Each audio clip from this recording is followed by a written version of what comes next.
നമ്മുടെ ചാമ്പ മരത്തിൽ കുറച്ച് ചാമ്പയ്ക്ക എനിക്ക് വേണ്ടി മാത്രമായിട്ട് അമ്മ നിർത്തിയിട്ടുണ്ടായിരുന്നു കേട്ടോ. അതപ്പോൾ കുറച്ചേ ഉള്ളൂ. നമ്മുടെ വലിയ ചാമ്പ മരം ഉണ്ടായിരുന്നേ, അത് ഉണങ്ങിപ്പോയി കേട്ടോ. അപ്പോൾ അതിൻ്റെ ചുവട്ടിൽ നിന്ന് ചെറിയൊരു ചാമ്പേൻ്റെ തൈയാണ്. അപ്പോൾ അതിൽ കുറച്ചുണ്ടായിരുന്നേ. അപ്പോൾ ഞാൻ വിചാരിച്ചു ഉച്ച സമയമായതുകൊണ്ട് തന്നെ ചാമ്പയ്ക്കൊക്കെ കഴിക്കാനായിട്ട് സുഖമാണല്ലോ. അപ്പോൾ പിന്നെ പോയി ഞാൻ ചാമ്പയ്ക്കൊക്കെ പറിച്ചുകൊണ്ട് വന്നിരുന്ന് കഴിക്കുന്നതാണ് കേട്ടോ നിങ്ങളിപ്പോൾ കണ്ടുകൊണ്ടിരിക്കുന്നത്. നല്ല ടേസ്റ്റ് ഉണ്ടായിരുന്നു കേട്ടോ.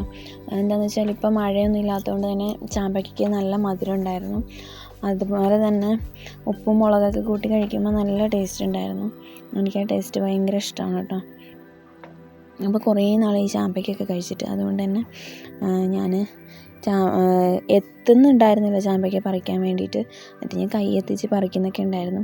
അപ്പോൾ നമ്മുടെ ചാമ്പ മരം ഒന്ന് കണ്ടിട്ട് വന്നാലോ. അപ്പോൾ ഇതാണ് നമ്മുടെ കുഞ്ഞൻ ചാമ്പ, ഇവിടെയാണ് നട്ടിരിക്കുന്നത്. അപ്പോൾ നമ്മുടെ ഇതിനടുത്ത് തന്നെ ഒരു വലിയ ചാമ്പ ഉണ്ടായിരുന്നു. ആ ചാമ്പ മരം നമുക്ക് ഉണങ്ങിപ്പോയി കേട്ടോ കഴിഞ്ഞ വേനയ്ക്ക്. അപ്പോൾ ഇതിൽ ചെറിയ തൈ ആയതുകൊണ്ട് തന്നെ കുറച്ച് ചാമ്പയ്ക്ക ഉണ്ടായിട്ടുള്ളൂ ഇപ്രാവശ്യം. അപ്പം അത് അമ്മ എനിക്ക് വേണ്ടിയിട്ട് നിർത്തിയിരുന്നതാണ്. അപ്പോൾ എല്ലാം തന്നെ പഴുത്ത് കിടക്കുന്നുണ്ടായിരുന്നു കേട്ടോ. അപ്പോൾ ഞാനത് കയ്യെത്തിച്ച് ഒരു തരത്തിലൊക്കെ പറിച്ചെടുത്തിട്ടുണ്ട് കേട്ടോ. അതിൽ നിറച്ചും മറ്റേ കറുത്ത ഉറുമ്പുണ്ടായിരുന്നു. അപ്പോൾ നന്നായിട്ട് വൃത്തിയിൽ കഴുകിയെടുക്കണം. നമ്മൾ ചാമ്പ മരത്തിലെ ചാമ്പയ്ക്കൊക്കെ കണ്ടില്ലേ, നല്ല ചുവന്ന് തുടുത്ത് കിടക്കുന്നു കേട്ടോ. നല്ല മധുരം ഉണ്ടായിരുന്നു.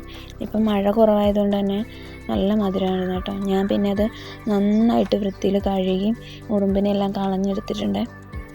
ഇനി നമുക്ക് ഉപ്പും അതുപോലെ തന്നെ നമ്മുടെ മുളക് പൊടിയൊക്കെ ഇട്ടിട്ട് നമുക്കിരുന്ന് കഴിക്കാം കേട്ടോ. നിങ്ങൾക്ക് എല്ലാവർക്കും ഇഷ്ടമാണെങ്കിൽ കമൻറ്റ് ബോക്സിൽ കമൻറ്റ് ചെയ്യാൻ മറക്കരുതേ. അപ്പോൾ നമ്മുടെ മുറ്റത്ത് ഇങ്ങനെ കാറ്റൊക്കെ കൊണ്ടിരുന്ന് ചാമ്പയ്ക്കൊക്കെ കഴിച്ചിരിക്കാനായിട്ട് നല്ല സുഖമാണ്.